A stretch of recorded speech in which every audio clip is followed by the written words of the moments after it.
Most people grow up believing that magic is something one does, an action performed at the right moment with the right words or gestures, something external that can be summoned briefly and then put away again. It is treated like a costume or a language learned for a special occasion, useful for moments but never meant to be lived inside. Quietly reinforced by popular culture, spiritual trends, and even modern witchcraft, this belief becomes the very barrier that keeps magic from ever being encountered in a real, sustained way. Magic is not an action, and it is not a moment. It is a capacity that develops slowly through repetition, attention, and restraint, and it expresses itself not in dramatic results, but in coherence, in the way inner and outer reality begin to align without force. Before any spell, before any symbol, before any ritual object is chosen or consecrated, there exists a far more fundamental requirement. It is the ability to hold one's attention steadily without scattering it across desire, doubt, anticipation, and self-observation all at once. Magic does not respond to intensity alone, it responds to stability. This is where most attempts quietly fail. In contemporary magical culture, power is often imagined as something that accumulates through addition. More knowledge, more rituals, more tools, more beautifully curated altars, more layers of meaning piled one on top of another. Over time, the practitioner becomes surrounded by symbolism, yet remains strangely untouched by transformation, aware that something essential is missing, but unable to articulate what it is. What is missing is containment. An unfocused mind disperses energy as quickly as it gathers it. A nervous system caught in urgency or fantasy cannot hold intention long enough for reality to begin reorganizing itself. And an identity that fragments under pressure cannot serve as a stable vessel for change, regardless of how precise the ritual may appear from the outside. Magic does not respond to wanting, striving, or emotional force.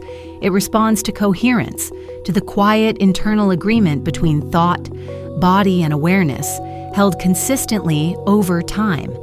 Attention is the first and most overlooked discipline of magic, not because it is glamorous, but because it is demanding in a way that cannot be bypassed or aestheticized. Where attention rests, energy follows. When attention flickers, moving between outcomes, fears, expectations, and self-correction, energy never has the chance to settle long enough to take form.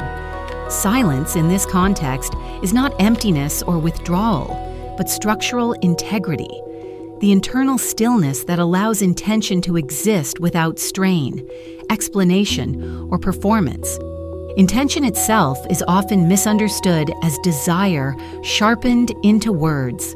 In reality, desire contracts the field, while intention stabilizes it. A clear intention does not plead, rush, or seek reassurance. It does not require constant reinforcement because it is not an effort, but a position, something one stands inside rather than reaches toward. When intention is held calmly without urgency, reality begins to respond, not through dramatic events, but through subtle reordering, through timing, openings, and shifts that feel natural rather than forced, as though they were always available once the internal conditions allowed them. Energy, contrary to popular belief, is not inherently transformative. It amplifies what already exists. This is why emotional regulation in magic is not a matter of personal comfort, but of technical necessity. Energy moving through instability magnifies instability, while energy moving through steadiness organizes itself into form. This is why true magical traditions emphasize discipline, repetition, and restraint rather than emotional expression. The work is not to feel more, but to feel without being overtaken, to focus without tension, to wait without collapse. Ritual, then, is not performance or fantasy, but structure enacted through the body. It is a deliberate arrangement of gesture, symbol, timing, and repetition.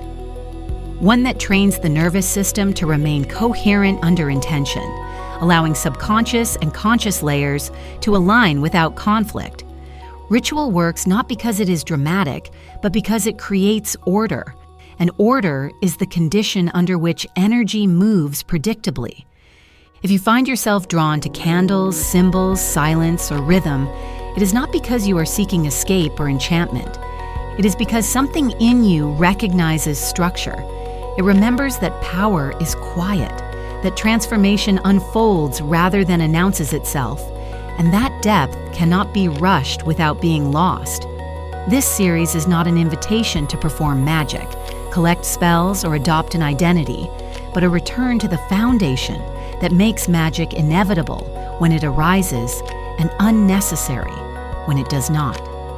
Magic does not begin when you act. It begins when you can hold.